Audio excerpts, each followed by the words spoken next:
democracy and ever-changing views and computer terminology. Commodore's news. Are you keeping up with the Commodore? 'Cause the Commodore is keeping up with you. Are you keeping up with the Commodore? 'Cause the Commodore is keeping up with you. Are you keeping up?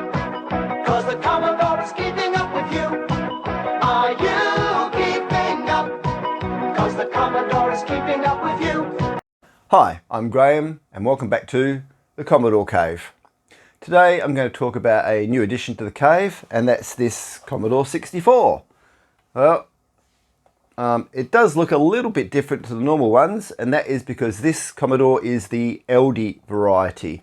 They were only sold for a few weeks in 1987 and only by the Aldi supermarkets in Germany, never outside that country.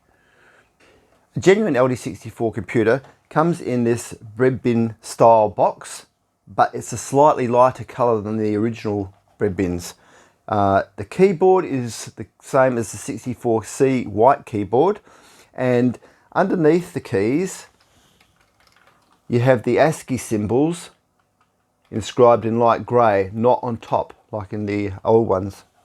It has the rainbow badge across here and a red power LED.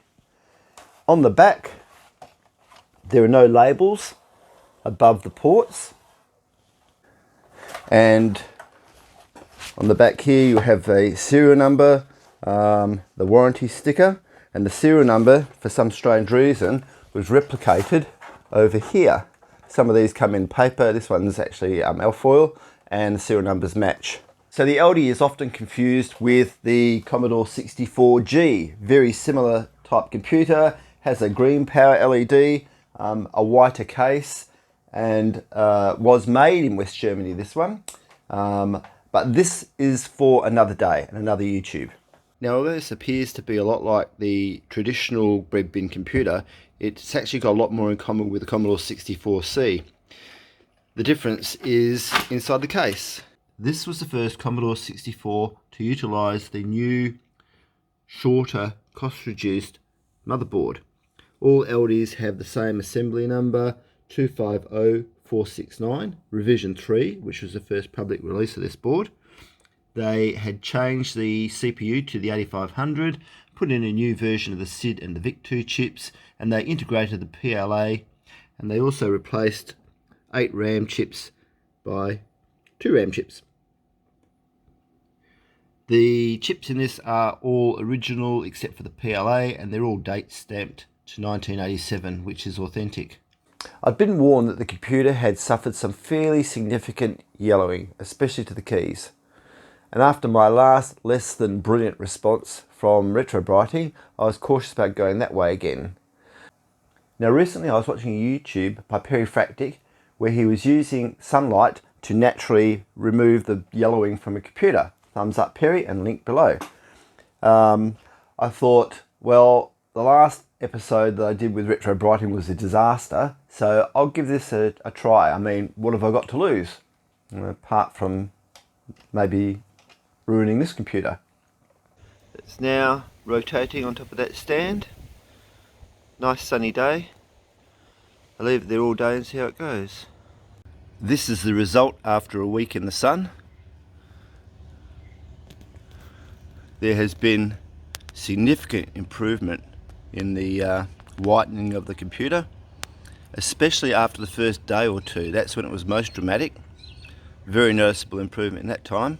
Then after that it's just been incremental, slowed down, but still getting there. I'll give it another week spinning around out here in this gorgeous sunlight and just see if I can't erase those last bits of yellow. Not much there though, I must say. It's especially obvious if you compare it with the 5, 6, Z and O keys from the original photo. They were noticeably a lot whiter than the rest of the keyboard, and now they're not.